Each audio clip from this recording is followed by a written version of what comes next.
Study hub YouTube channel में आपका स्वागत है।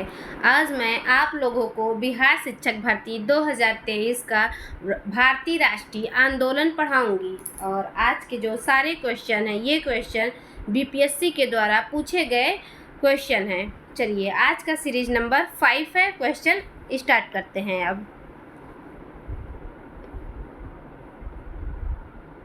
अगर आप लोग चैनल पे नए हैं तो चैनल को सब्सक्राइब कर लीजिए, बेल आइकन को प्रेस करके अपना नोटिफिकेशन ऑन कर लीजिए। कमेंट बॉक्स में ज़रूर बताएं आपको कैसा लगा वीडियो को ज़्यादा से ज़्यादा लाइक करें और अपने दोस्तों के साथ वीडियो को शेयर करें। चलिए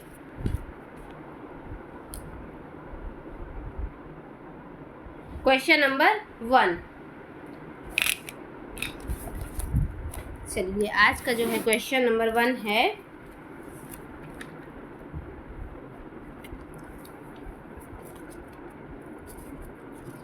किसने कहा था कि वह भारत जो ब्रितानी बाहों में स्वयं को सुरक्षित महसूस कर रहा है एक भारी भूल है। आपको यहाँ बताना है कि किसने कहा था कि वह भारत जो ब्रितानी बाहों में स्वयं को सुरक्षित महसूस कर रहा है एक भारी भूल है। आपका यहाँ चार ऑप्शन दिया गया है। Option A Lala Lajpat Rai, option B Bal Gangadhar Tilak, option C P Anand Charlu, option D Bankim Chandra Chatterjee. चलिए आपका ये कथन दिया गया है।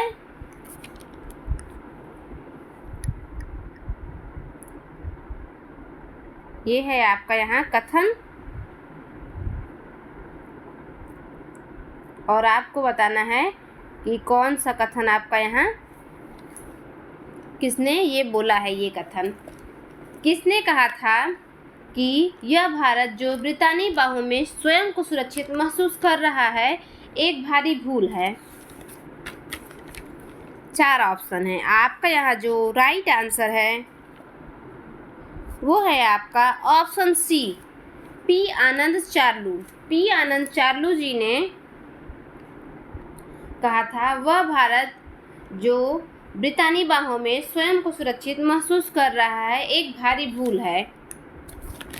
पी आनंद चारलू जो थे कांग्रेस के अधिवेशन, जो भारतीय राष्ट्रीय कांग्रेस का अधिवेशन था उसके ये नागपुर की अध्यक्षता किए थे। 1891 में नागपुर की अधिवेशन हुआ था और नागपुर का जो अधिवेशन था 1891 का ये 7वां अधिवेशन था कांग्रेस का।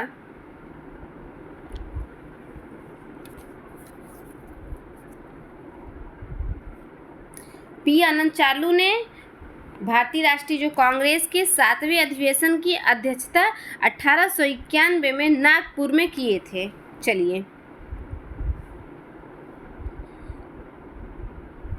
Next question, question number 2। नील दर्पण नाटक के अंग्रेजी अनुवादक हैं। आपको यहाँ बताना है कि नील दर्पण नाटक के अंग्रेजी अनुवादक हैं। 4 ऑप्शन है। Option A William Jones, option B Wilkins, option C J S. Mill, option D Michael Madhusudan. आपको यहाँ बताना है कि नील दर्पण नाटक जो है इसके अंग्रेजी अनुवाद जो है कौन किया था। यहाँ पे 4 ऑप्शन है। William Johnson, Wilkins, J S. Mill, Michael Madhusudan. आपका यहाँ जो राइट आंसर है वो है आपका option D Michael Madhusudan. Michael Madhusudan ने नील दर्पण नाटक का अंग्रेजी अनुवाद किया था। नील दर्पण दीनबंधु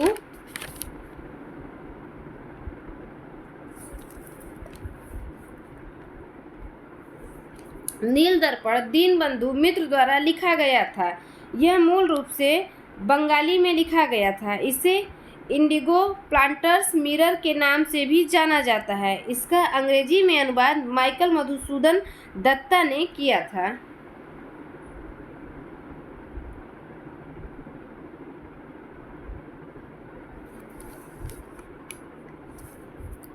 आधुनिक भारत में जो है आधुनिक भारत के रंगमंच पर खेला जाने वाला पहला नाटक नील दर्पण नाटक था।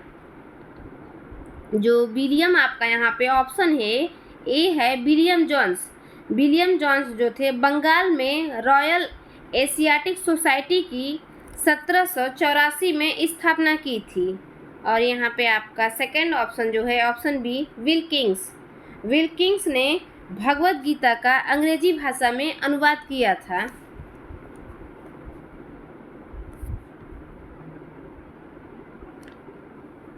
चलिए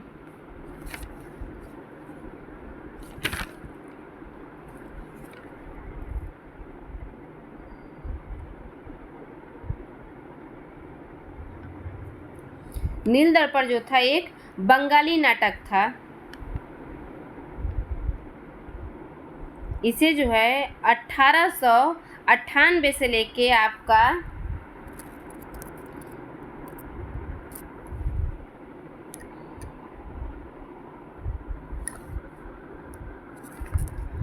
58 से लेके 59 तक में दीनबंधु ने इसे लिखा था बंगाली भाषा में।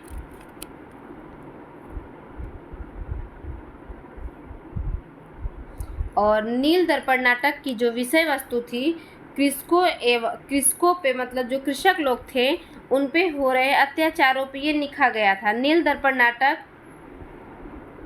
की रचना जो है दीनबंधु मित्र ने की थी। यह पुस्तक 1860 में ढाका में प्रकाशित हुई थी। नील दर्पण नामक पुस्तक में नील आंदोलन के समय कृषकों पर हुए अत्याचारों का चित्रण किया गया है। चलिए नेक्स्ट क्वेश्चन नंबर 3। निम्नलिखित घटनाओं का सही क्रम है। आपका यहाँ 4 घटनाएं दी गई है और आपको बताना है कि घटनाओं का सही क्रम क्या है। और यहाँ नीचे आपका कोड दिया गया है, आपको बताना है कि कौन सा ऑप्शन राइट है। ऑल इंडिया इंडिपेंडेंट लीग, दूसरा भारत नौजवान सभा, तीसरा घटना काकोरी कांड और चौथा घटना है आपका साइमन कमीशन का गठन।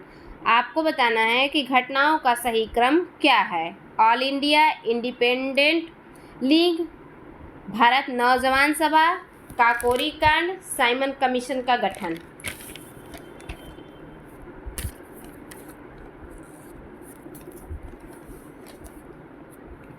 यहाँ पे भारत नौजवान सभा का जो है भारत नौजवान सभा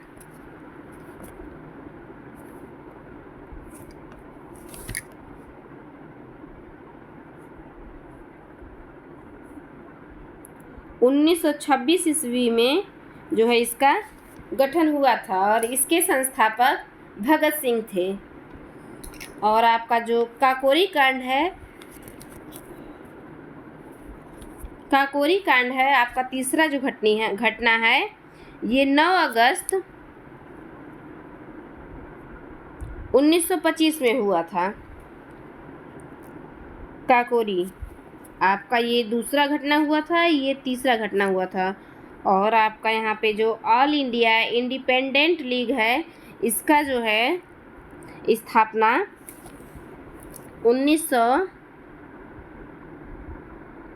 1928 ईस्वी में किया गया था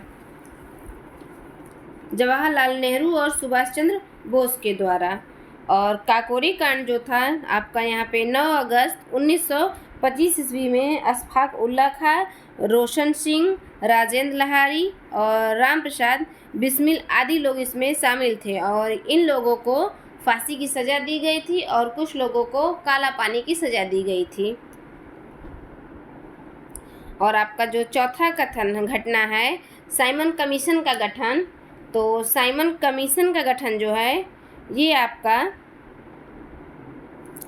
1928 ईस्वी में गठन हुआ था। तो यहाँ पे आपका राइट आंसर है ऑप्शन बी।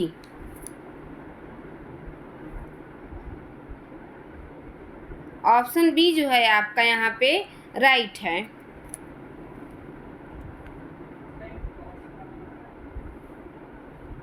चलिए नेक्स्ट क्वेश्चन, आपका यहाँ चौथा क्वेश्चन है, गांधी इरविन समझौता को संपन्न कराने में मुख्य भूमिका थी। आपको बताना है कि गांधी इरविन समझौता को संपन्न कराने में मुख्य भूमिका थी। 4 ऑप्शन दिया गया है। Option A Tej Bahadur Sapru,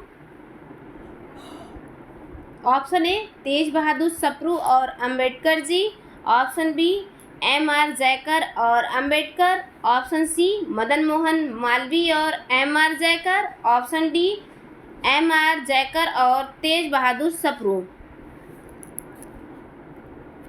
4 option है।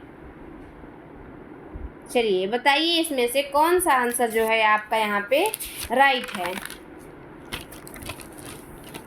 गांधी इरविन समझौता को संपन्न कराने में मुख्य भूमिका किसकी थी? 4 ऑप्शन है।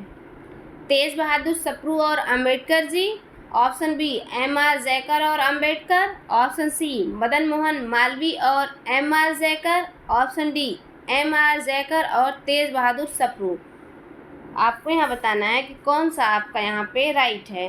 गांधी इरविन समझौता को दिल्ली समझौता के नाम से भी जाना जाता है और यह समझौता आपका 5 मार्च 1931 में संपन्न हुआ था।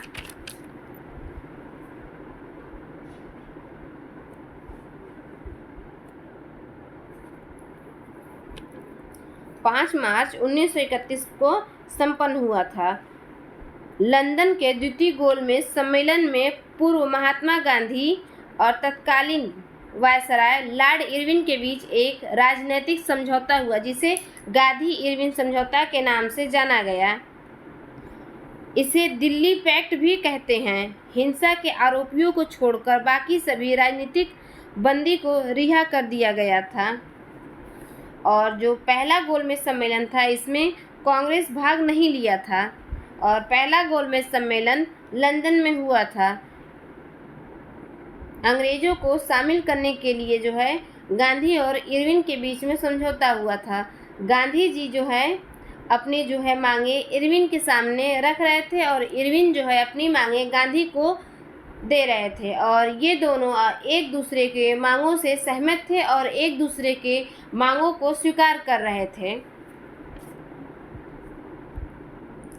इसीलिए जो सरोजिनी नायडू थी उन्होंने कहा था कि गांधी तो एक महात्मा थे ही और इरविन को भी उन्होंने महात्मा की उपाधि दी थी कि यहाँ पे 2 महात्मा आपस में अपने समझौते को स्वीकार कर रहे हैं। आपका यहाँ जो राइट आंसर है वो है आपका ऑप्शन डी।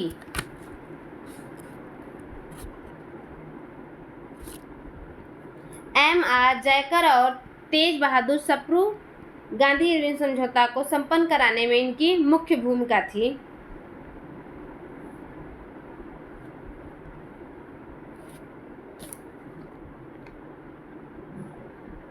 गांधी इरविन समझौता पर 5 मार्च 1931 को महात्मा गांधी और वायसराय लॉर्ड इरविन ने हस्ताक्षर किए थे।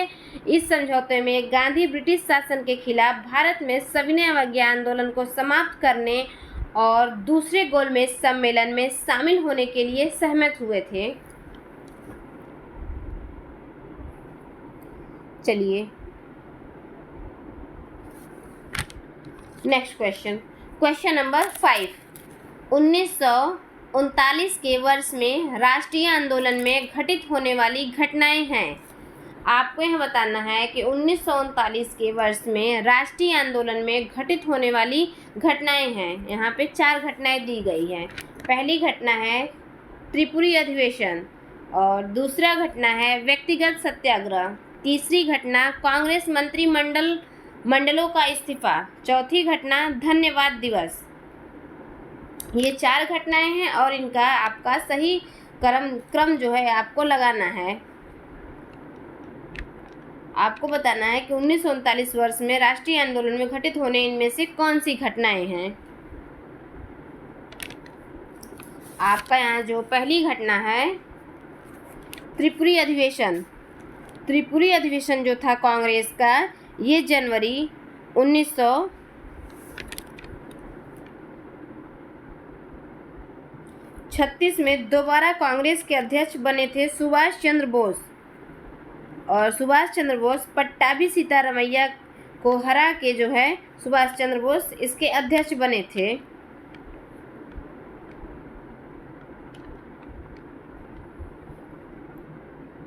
आपका जो त्रिपुरी अधिवेशन है ये आपका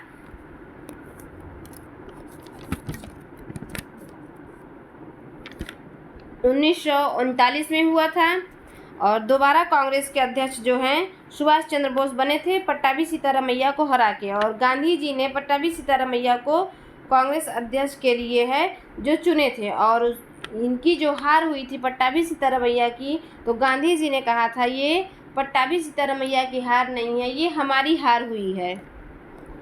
और आपका जो सेकंड है व्यक्तिगत सत्याग्रह, ये व्यक्तिगत सत्याग्रह 17 अक्टूबर 1940 ईस्वी में महाराष्ट्र के पवनार में विनोबा भावे के द्वारा शुरू किया गया था। और आपका तीसरा जो है कांग्रेस मंत्रिमंडलों का इस्तीफा। कांग्रेस मंत्रिमंडलों का इस्तीफा 22 अक्टूबर 1939 को हुआ था।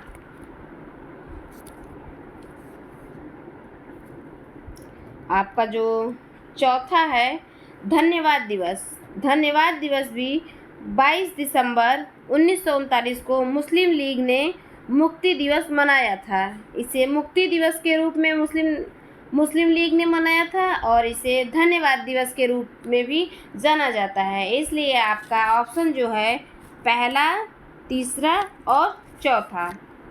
तो यहाँ जो ऑप्शन सी है इसमें पहला, तीसरा और चौथा यहाँ राइट है। यहाँ पे जो व्यक्तिगत सत्याग्रह है ये 17 अक्टूबर 1940 में महाराष्ट्र के पवनार में विनोबा भावे के द्वारा शुरू किया गया था। चलिए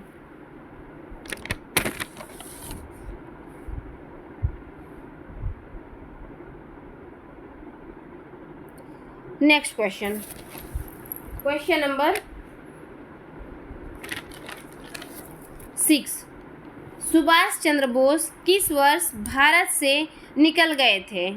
आपको यहाँ बताना है कि सुभाष चंद्र बोस किस वर्ष भारत से निकल गए थे। 4 ऑप्शन है। Option A 1939, option B 1942, option C 1943, option D 1941। आपको बताना है कि सुभाष चंद्र बोस किस वर्ष भारत से निकल गए थे। आपका यहाँ जो राइट आंसर है वो है आपका 1941। 1941 में आज़ाद हिंद फौज का नेतृत्व संभालने जाना था सुभाष चंद्र बोस को। इन्हें 1941 में जियाउद्दीन पठान का वेश धारण करके भारत इन्होंने छोड़ा था, और इन्होंने जो है भारत जो है छोड़े थे आबिद हुसैन के साथ भारत छोड़े थे। इनका भारत में निकलने का जो क्रम है, सबसे पहले सुभाष चंद्र बोस पेशावर गए थे, फिर पेशावर से होते हुए काबुल गए थे,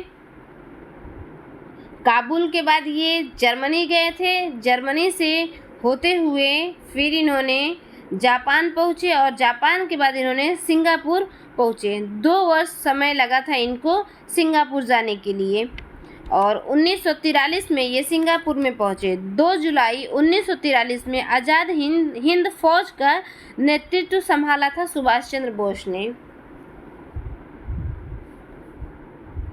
चलिए नेक्स्ट क्वेश्चन, क्वेश्चन नंबर 7।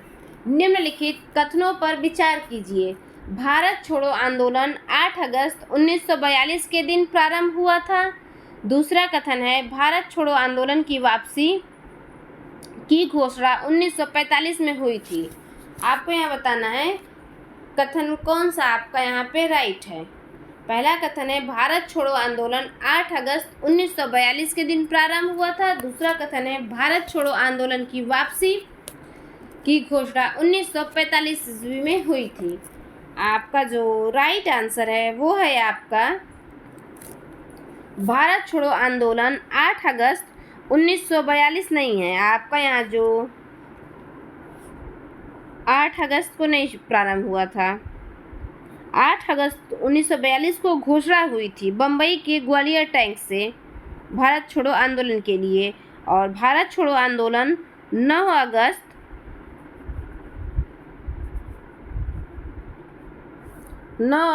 1942 को छोड़ा गया था। और भारत छोड़ो आंदोलन की वापसी की घोषणा 1945 में हुई थी। ये भी आपका ऑप्शन गलत है। भारत छोड़ो आंदोलन की वापसी की घोषणा हुई ही नहीं थी। तो यहाँ आपका जो राइट आंसर है ऑप्शन डी दोनों गलत है, बोथ आर रॉन्ग। 9 अगस्त 1925 को काकोरी कांड भी हुआ था और इसी दिन 9 अगस्त के दिन ही भारत छोड़ो आंदोलन प्रारंभ हुआ था। 8 अगस्त 1942 को भारत छोड़ो आंदोलन की जो है घोषणा हुई थी बम्बई के ग्वालियर टैंक से। चलिए नेक्स्ट क्वेश्चन, क्वेश्चन नंबर 8। 1907 में स्टुटगार्ट में फहराए जाने वाले तिरंगे को भीखाजी कामा के साथ मिलकर किसने तैयार किया था? आपको यहाँ बताना है कि 1907 में स्टुटगार्ट में फहराए जाने वाले तिरंगे को भीखाजी कामा के साथ मिलकर किसने तैयार किया था? Option A V D Savarkar, option B Shyamji Krishna Varma, option D Hyndman, option D Dadabhai Naoroji. आपको यहाँ बताना है कि किसके साथ मिलकर मैडम भीखाजी कामा जो है झंडे को तैयार किया था। तो यहाँ आपका जो राइट आंसर है वो है आपका option A V D Savarkar. V D Savarkar के साथ मिलकर 1907 में स्टुटगार्ट में फहराए जाने वाले तिरंगे को भीखाजी कामा और वीडी सावरकर ने मिलकर तैयार किया था। और विदेश की धरती पे जर्मनी में पहली बार भारत का झंडा फहराया गया था और ये झंडा पीला, हरा और लाल रंग में था और बीच में वंदे मातरम की पट्टी लगी हुई थी। अंतर्राष्ट्रीय समाजवादी सम्मेलन में यह झंडा फहराया गया था। 1907 में स्टुटगार्ट में जर्मनी की स्टुटगार्ट में अंतर्राष्ट्रीय समाजवादी सम्मेलन था वहाँ पे। तो इन्होंने वीडी सावरकर और मैडम जीविका कामा जी के साथ मिलकर 1907 में जर्मनी की धरती पे भारत का झंडा पहली बार फहराया गया था और ये झंडे का जो कलर था पीला, हरा और लाल था और बीच में वंदे मातरम लिखा गया था। चलिए नेक्स्ट क्वेश्चन, क्वेश्चन नंबर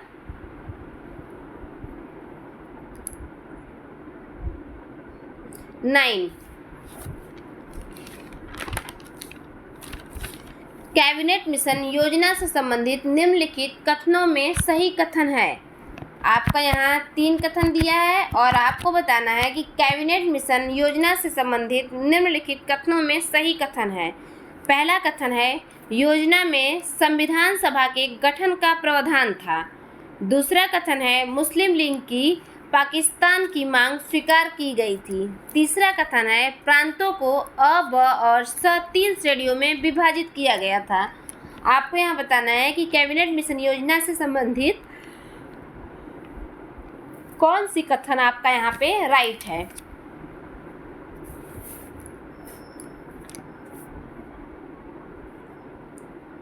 योजना में संविधान सभा के गठन का प्रावधान था। ये आपका कथन यहाँ राइट है, क्योंकि संविधान सभा का गठन जो है कैबिनेट मिशन योजना के तहत ही किया गया था, और जैसे जैसे कैबिनेट मिशन में संविधान को बनाने की प्रक्रिया बताई गई थी, वैसे ही भारत के संविधान को बनाया गया है।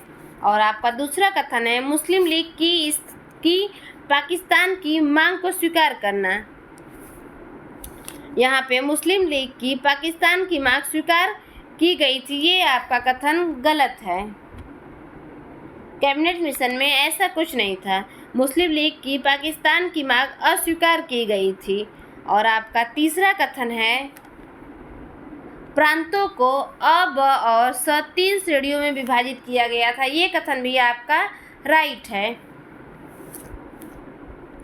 तो आपका यहाँ जो ऑप्शन है 1 और 3 आपका यहाँ बी वाले ऑप्शन में है, इसलिए आपका बी ऑप्शन राइट होगा। कैबिनेट मिशन योजना से संबंधित आपका कथन पहला और कथन तीसरा है।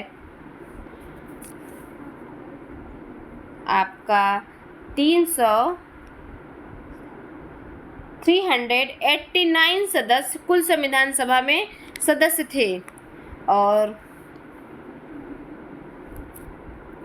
296 निर्वाचित सदस्य थे, और देशी रियासतों से मनोनीत सदस्य आपका यहाँ पे 93 सदस्य थे। 10 लाख की जनसंख्या में एक सीट तय की गई थी। 11 ब्रिटिश प्रांतों से 292 सदस्य चुनकर आए थे, और 4 चीफ कमिश्नरी क्षेत्र से 4 सदस्य चुन के आए थे। तो 292 और 4 मिला के 296 सदस्य थे, और देशी रियासतों से मनोनीत किए गए थे 93 सदस्य। और हमारी जो संविधान सभा के सदस्य थे, ये ना तो पूरा निर्वाचित थे और ना ही ये पूरा मनोनीत थे। ये जो थे सदस्य आंशिक रूप से मनोनीत और आंशिक रूप से निर्वाचित सदस्य थे।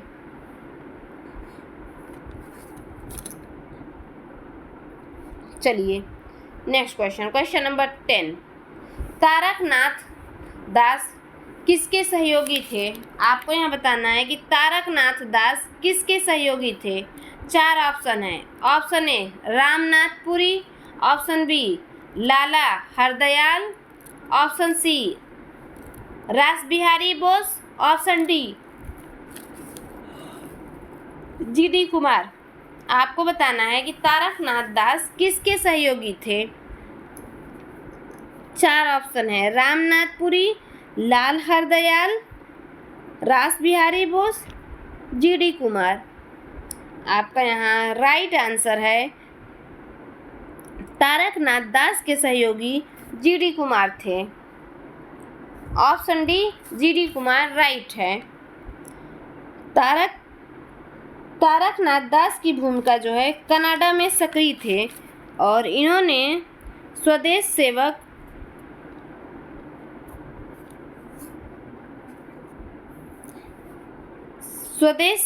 गृह की स्थापना की थी। जीडी कुमार ने न्यूज़पेपर फ्री हिंदुस्तान निकाला था।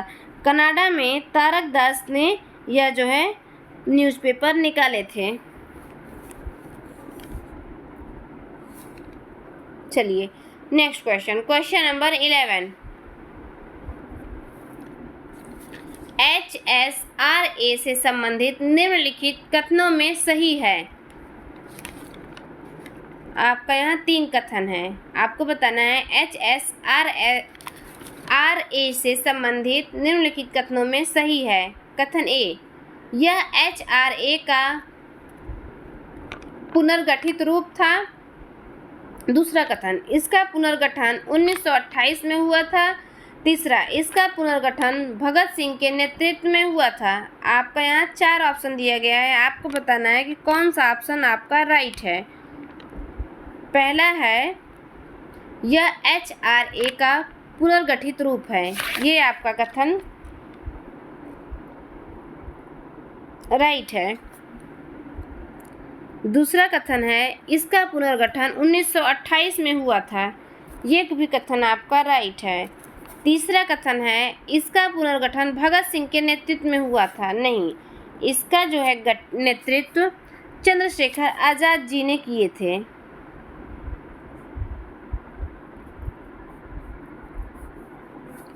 चंद्रशेखर आजाद के नेतृत्व में हुआ था, इसलिए आपका जो राइट ऑप्शन है वो है आपका 1 और 2। 1 और 2 जो है आपका यहाँ पे ऑप्शन बी में है, इसलिए आपका ऑप्शन बी राइट है। चंद्रशेखर आजाद के नेतृत्व में 1928 में दिल्ली के फिरोज शाह कोटला मैदान में HSRA की स्थापना हुई थी। इसमें भगत सिंह पहली बार शामिल हुए थे। इन्हीं के सुझाव पर HRA में समाजवादी शब्द जोड़ दिया गया था, जो बनकर HSRA बन गया था। चलिए next question, question number 12। Congress के अहमदाबाद अधिवेशन 1921 में अध्यक्ष चुने गए थे। आपको यहाँ बताना है कि कांग्रेस के अहमदाबाद अधिवेशन में 1921 में अध्यक्ष चुने गए थे। Option A Gandhi, option B Jawaharlal Nehru, option C Hakim Ajmal, option D CR Das. Congress के अहमदाबाद अधिवेशन 1921 में अध्यक्ष चुने गए थे। ये अध्यक्ष CR दास, देशबंधु जेल में चुने गए थे और फिर बाद में ये जेल में चुने गए थे। उस टाइम ये जेल में बंद थे CR दास। तो फिर हकीम अजमल को जो है अध्यक्ष बनाया गया था। तो यहाँ पूछा है क्वेश्चन में अध्यक्ष चुने गए थे, तो चुने गए थे CR दास, लेकिन बनाए गए थे अध्यक्ष हकीम अजमल जी, क्योंकि ये उस टाइम CR दास जेल में थे। चलिए नेक्स्ट क्वेश्चन, क्वेश्चन नंबर 13। 1937 के चुनाव में किस प्रांत में कांग्रेस सबसे बड़ा दल बनकर नहीं उभरी थी? Option A Bombay, option B Assam, option C Bengal, option D उत्तर पश्चिम प्रांत।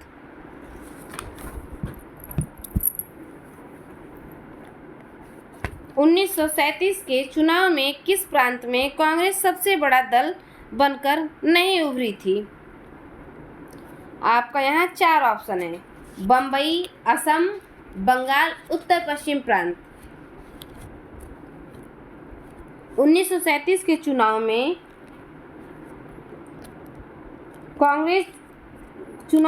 कांग्रेस सबसे बड़ा दल बनकर नहीं उभरी थी। ये आपका जो ऑप्शन यहाँ पे राइट है वो है आपका ऑप्शन सी बंगाल। खराब स्थिति 1937 के चुनाव में खराब स्थिति थी बंगाल का, सिंध का और पंजाब का, और पूर्ण बहुमत मिला था 5 प्रांत को। संयुक्त प्रांत को, जो आज के समय में आपका उत्तर प्रदेश और उत्तराखंड दोनों मिला के, और मध्य प्रांत, बिहार, उड़ीसा और मद्रास, ये 5 प्रांत में पूर्ण बहुमत मिला था। और सबसे बड़ा दल बना था बम्बई प्रांत, असम प्रांत और उत्तर पश्चिम प्रांत।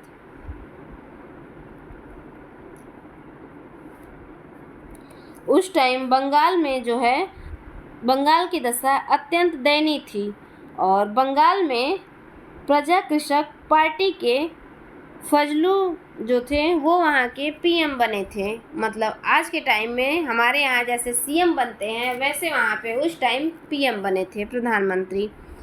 चलिए नेक्स्ट क्वेश्चन, क्वेश्चन नंबर 14। निम्नलिखित कथनों पर विचार कीजिए। आपका यहाँ पे 2 कथन है, आपको बताना है कौन सा कथन राइट है।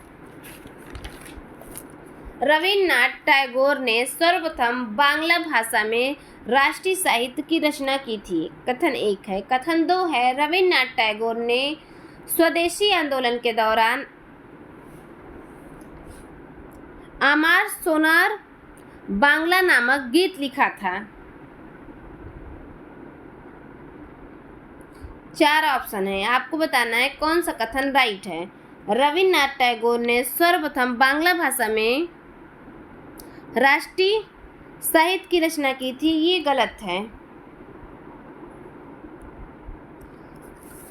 बल्कि बंकिम चंद्र चटर्जी ने आनंद मठ में लिखा था। सन्यासी विद्रोह पर इन्होंने जो है बांग्ला भाषा में राष्ट्रीय साहित्य की रचना की थी सर्वप्रथम इन्होंने। और आपका जो दूसरा कथन है, रविन्द्रनाथ टैगोर ने स्वदेशी आंदोलन के दौरान अमार सोनार बांग्ला नामक गीत लिखा था, ये आपका यहाँ कथन राइट है। 1906 में लिखा था। स्वदेशी आंदोलन में ऊर्जा भरने के लिए इन्होंने अमार सोनार बांग्ला लिखे थे, इसलिए आपका ऑप्शन बी राइट है। केवल 2 सही है। चलिए नेक्स्ट क्वेश्चन नंबर 15। 1893 में वर्ष से घटित घटनाएं हैं। आपका यहाँ 4 घटनाएं हैं, आपको बताना है 1893 में कौन कौन सी घटनाएं घटित हुई थी। पहली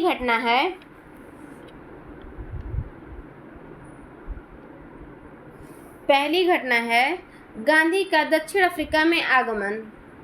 दूसरी घटना है एनी बेसेंट का भारत में आगमन। तीसरी घटना है विवेकानंद का विश्व धर्म में शामिल होना। चौथी घटना है दादा भाई नौरोजी का ब्रिटिश संसद का सदस्य चुना जाना। आपका यहाँ राइट आंसर है गांधी का दक्षिण अफ्रीका में आगमन। 1893 ईस्वी में ही इन्होंने दक्षिण अफ्रीका में पहुंचे थे। एनी बेसेंट का भारत में आगमन, ये भी आपका कथन जो है घटना राइट है। 1893 में ही एनी बेसेंट का भारत में आगमन हुआ था और ये मद्रास में पहली बार आई थी। विवेकानंद का विश्व धर्म संसद में शामिल होना भी 1893 की ही घटना है। और चौथी घटना है दादा भाई नौरोजी का ब्रिटिश संसद का सदस्य चुना जाना, ये आपका रॉन्ग है। आपका यहाँ जो राइट आंसर है वो है पहला कथन भी 1893 से, दूसरा भी और तीसरा भी। और चौथा जो है ये आपका 1892 में फिसलरी कैंट से चुने गए थे दादा भाई नौरोजी, और ये उदारवादी पार्टी से चुने गए थे। और इनका जो चुनाव था ये 1892 की घटना है। तो इसलिए आपका जो राइट ऑप्शन है वो है 1 2 3 ऑप्शन सी में है। चलिए आज का ये लास्ट क्वेश्चन था। आज के सीरीज में 15 क्वेश्चन थे। आई होप आप लोग को ये वीडियो अच्छा लगा होगा, हेल्पफुल लगा होगा। इस वीडियो को लाइक शेयर सब्सक्राइब जरूर करें। वीडियो को आप लोग बताएं, कमेंट बॉक्स में ज़रूर बताएं आपको वीडियो कैसा लगा। आपके पास जो भी स्टडी रिलेटेड ग्रुप हो, आप लोग इस वीडियो का लिंक अपने ग्रुप में और फ्रेंड के साथ ज़रूर शेयर करें। Thanks for watching.